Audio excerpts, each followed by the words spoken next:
A seleção brasileira joga hoje contra o México, valendo uma vaga nas quartas de final da Copa do Mundo da Rússia.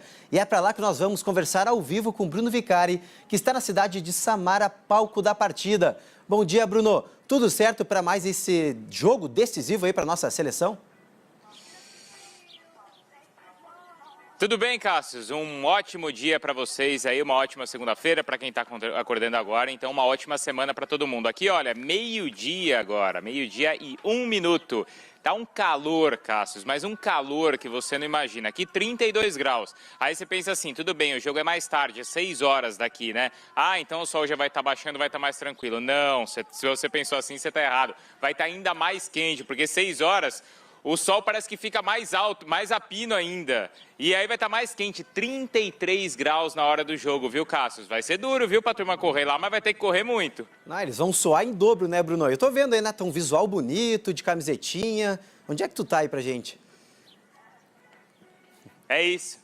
Aqui a gente está às margens do rio Volga, que é o rio mais extenso da Europa, mais de 3.500 quilômetros.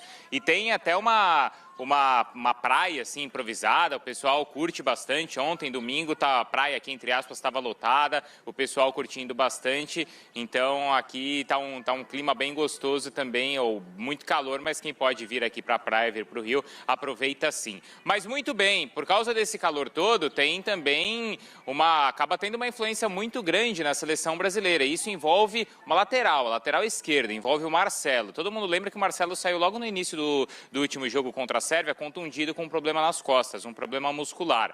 Ele se recuperou ontem, treinou normalmente e falou para o Tite: professor, conta comigo, estou pronto, vamos para o jogo. Mas aí o Tite entendeu que é melhor não. Ele conversou com a comissão técnica da seleção e entende que esses dias sem treinar do Marcelo pode ter feito com que ele perdesse um pouco da condição física, perdesse um pouco de reflexo, um pouco de explosão. E sendo assim, o Tite decidiu manter o Filipe Luís na lateral esquerda. O treinador da seleção falou que é todo mundo ali com 100% de condições físicas, né? E também, claro, a seleção tem que ter a mesma intensidade técnica, a mesma intensidade tática e também a mesma intensidade física, por isso escalou o Filipe Luís e não pensa no Marcelo, porque o Tite entende que precisa dos jogadores 100% durante 90 minutos ou até 120, se a partida for para prorrogação, a gente espera que não. Então essa é aí uma mudança, tem Filipe Luís na lateral esquerda, na outra lateral não tem mudança. O Danilo, recuperado de contusão, fica à disposição do Tite, mas o treinador entendeu que o Fagner foi bem nos dois jogos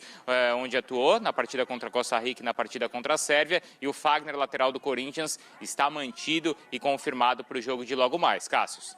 Bruno, então a gente tem a manutenção do Fagner na lateral direita, o Filipe Luís também acaba ganhando essa vaga do Marcelo contundido, e na questão do William, o William também deve permanecer na equipe mesmo com atuações aí abaixo da média? Exato, exato. Não tem mudança. Na última partida o William até foi melhor assim do que nos dois primeiros jogos. O Douglas Costa, que seria o seu substituto, ainda não tem condições de jogo, então não existe essa mudança também de posição. Então o time é o mesmo que a gente viu aí nos últimos jogos, com essa permanência então do Filipe Luís no lugar do Marcelo. Na última partida contra a Sérvia foi um jogo muito intenso fisicamente, porque a seleção da Sérvia é uma seleção muito alta, muito forte, a mais alta da Copa, a terceira mais pesada. Já a seleção mexicana tem uma característica completamente diferente. Então vira essa página. É um time mais leve, um time mais baixo, mas é um time mais experiente. O técnico do México é o Juan Carlos Osorio, que todo mundo conhece, né? Pelo menos os são paulinos conhecem bem. Em 2015 ele comandou o São Paulo. É um técnico que gosta de fazer muitas mudanças, de mexer na equipe. Nessa Copa do Mundo, ele não tem mexido tanto na escalação do México, tem sido basicamente o mesmo time, uma mudança ou outra na defesa, mas é basicamente o mesmo time. Mas é uma equipe que oscilou, né? Fez uma grande atuação, por exemplo, contra a seleção da Alemanha na estreia, mas foi muito mal na última partida contra a Suécia. Então é uma seleção difícil da gente conseguir decifrar. O fato é que o Osorio já falou que vai mandar todo mundo para frente, vai atacar o Brasil. É uma seleção rápida, vamos ver como é que a defesa do Brasil vai se comportar enfrentando o México, que vai atacar então o time brasileiro. É justamente isso que eu ia te perguntar, Bruno. A gente sabe que o México atua, né, com 3 atacantes, o Osorio gosta de atacar, então é uma equipe mais faceira, né, como aí na linguagem do futebol. Eu acho que isso vai abrir mais espaços para o Neymar conseguir jogar, para o William, também para o Gabriel Jesus conseguir infiltrar. Esse time para frente pode facilitar o estilo de jogo do Brasil? Não, sem dúvida, o Brasil vai ter sim mais espaço, isso mais do que teve, por exemplo, contra a Suíça, mais do que teve contra a Costa Rica, mais do que teve também contra a Sérvia. Mais do que teve, por exemplo, ontem a seleção espanhola jogando contra a Rússia se fechou muito bem, conseguiu levar a decisão para os pênaltis e assim passou. Então, certamente, sim.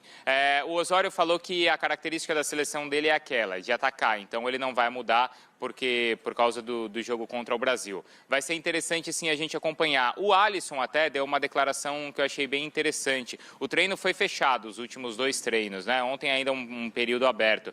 Mas o Alisson falou o seguinte, olha, a gente treinou com a defesa mais baixa. Isso quer dizer o quê? A defesa um pouco mais recuada. Nem tanto aquela marcação em cima, marcação-pressão, como muitas vezes a seleção brasileira faz. Ele entende que em uma partida de mata-mata, às vezes o Brasil tem que saber também se segurar um pouquinho atrás. Não está confirmado, mas assim, quando ele revela esse pedaço do treino para a gente entende que o Brasil também vai deixar o México ali um pouquinho com a bola, mas aproveitar a velocidade para contra-atacar. Então tentar aproveitar esse espaço que certamente a seleção mexicana vai deixar. Com certeza o Tite estudou muito os mexicanos, é um treinador muito inteligente. Mas, Bruno, hoje tem outro jogo importante que define o possível adversário do Brasil nas quartas de final. O Japão pode surpreender ou a Bélgica é mesmo a favorita para esse confronto?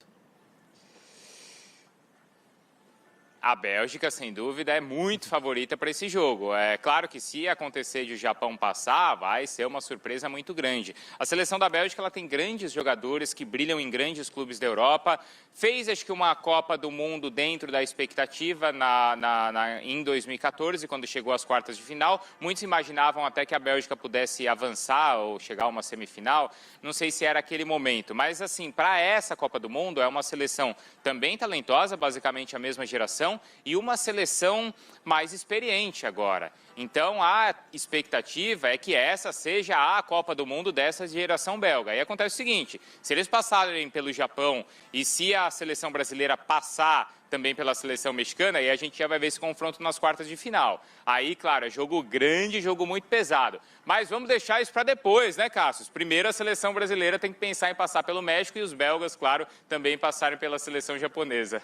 É verdade, Bruno. Vamos por partes, né? Um desafio de cada vez. Não adianta pensar na Bélgica se tendo o México pela frente, porque vai ser parada dura, né?